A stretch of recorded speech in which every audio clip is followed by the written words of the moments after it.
Hello students, bio study channel में आपका स्वागत है। मैं माया खराड़िया फिर एक नए वीडियो के साथ आज हम बात करने वाले हैं सक्रिय प्रतिरक्षा और निष्क्रिय प्रतिरक्षा के बारे में। सक्रिय प्रतिरक्षा क्या होती है और निष्क्रिय प्रतिरक्षा क्या होती है, दोनों में क्या डिफरेंस है। बेटा, सक्रिय प्रतिरक्षा इस प्रकार की प्रतिरक्षा होती है जिसमें रोगाणु या उससे निर्मित जो वैक्सीन होती है, टीके होते हैं जो शरीर में इंजेक्ट कराए जाते हैं, जिससे व्यक्ति में एंटीबॉडीज निर्मित होती है। सक्रिय प्रतिरक्षा में क्या होता है कि जो रोगाणु होता है या उससे निर्मित जो टीके होते हैं ये शरीर में इंजेक्ट कराते हैं, वैक्सीनेशन होता है, तो शरीर में प्रतिरक्षा उत्पन्न होती है। कैसे?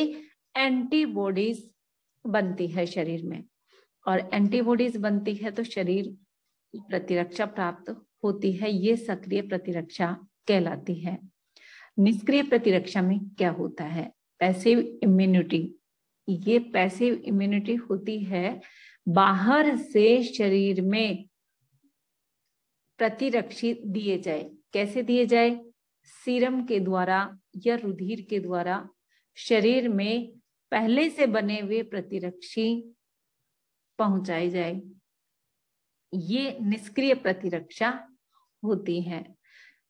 सक्रिय प्रतिरक्षा धीमी प्रवृत्ति वाली होती है या धीमी गति से प्राप्त होती है, और निष्क्रिय प्रतिरक्षा तीव्र रिएक्ट करने वाली होती है। इसके सक्रिय प्रतिरक्षा में पार्श्व प्रभाव नहीं होते, यानी कि साइड इफेक्ट नहीं होते, लेकिन निष्क्रिय प्रतिरक्षा में इंस्टेंट दिए जाते हैं। किसी भी प्रकार का प्रतिरक्षी तुरंत किसी रोग के प्रति प्रतिरक्षी दिए जाते हैं तो साइड इफेक्ट होने के खतरे हो सकते हैं। चलिए देखते हैं, सक्रिय प्रतिरक्षा में टीकाकरण या रोग जनक से शरीर में जो प्रतिरक्षा उत्पन्न होती है, वैक्सीनेशन से या रोग जनक के कोई भी रोगाणु से निर्मित पदार्थ शरीर में प्रतिरक्षा उत्पन्न करते हैं, तो इस प्रकार की प्रतिरक्षा से कई ऐसे रोग हैं जिससे जीवन भर प्रतिरक्षा प्राप्त हो गई है। जैसे डिप्थीरिया है, कुकर खांसी है, चेचक है। व्यक्ति एक बार इनसे रोगग्रसित हो गया या रोग जो प्रतिरक्षी बन गए शरीर में एंटीबॉडीज, तो दोबारा यह रोग व्यक्ति में नहीं होगा। तो कई ऐसे रोग हैं जिनमें जीवन भर प्रतिरक्षा व्यक्ति को प्राप्त हो जाती है, लेकिन कई ऐसे रोग हैं जिनमें कम अवधि की प्रतिरक्षा प्राप्त होती है, जैसे कि सर्दी है, बर्ड फ्लू है, मलेरिया है। इनमें कम समय के लिए इम्यून पावर बॉडी में आता है, तो इस तरह की प्रतिरक्षा सक्रिय प्रतिरक्षा कहलाती है।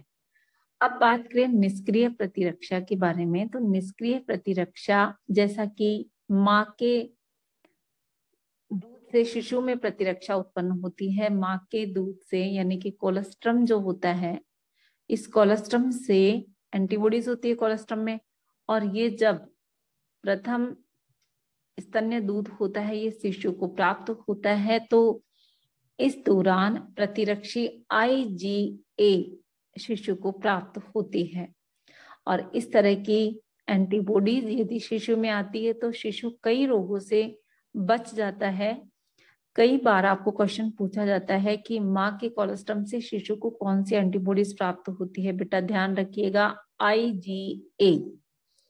इसका एक उदाहरण और आगे देखिए, प्लेसेंटा द्वारा माँ से भ्रूण में जो एंटीबॉडी जाती है ये होती है IgG।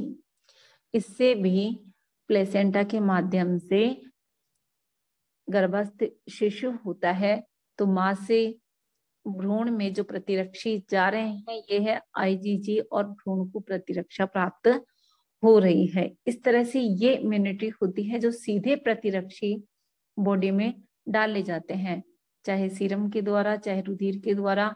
ये होती है निष्क्रिय प्रतिरक्षा।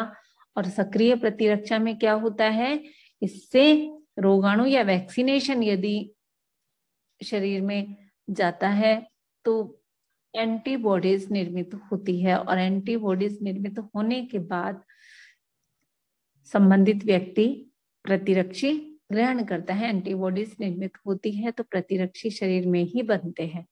और निष्क्रिय प्रतिरक्षा में पहले बाहर से बने हुए प्रतिरक्षी सीरम या रुधिर के द्वारा दिए जाते हैं। तो उम्मीद करती हूँ कि आपको प्रतिरक्षा पैसिव और एक्टिव इम्यूनिटी में डिफरेंस समझ में आया होगा।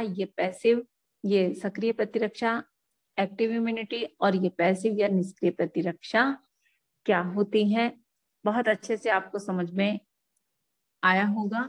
उम्मीद करती हूँ कि आपने नोट्स बनाए, समझे होंगे अच्छे से। वीडियोस, पिछले प्रतिरक्षा की वीडियोस भी आपको मिल गए हैं, आप इनके नोट्स बनाएं। और किसी भी तरह की क्वेरीज है तो आप मुझे कमेंट सेक्शन में पूछ सकते हैं। Okay guys, thanks for watching. Channel को सब्सक्राइब नहीं किया है तो सब्सक्राइब कर दे, लाइक करें, शेयर करें। Okay guys, thanks.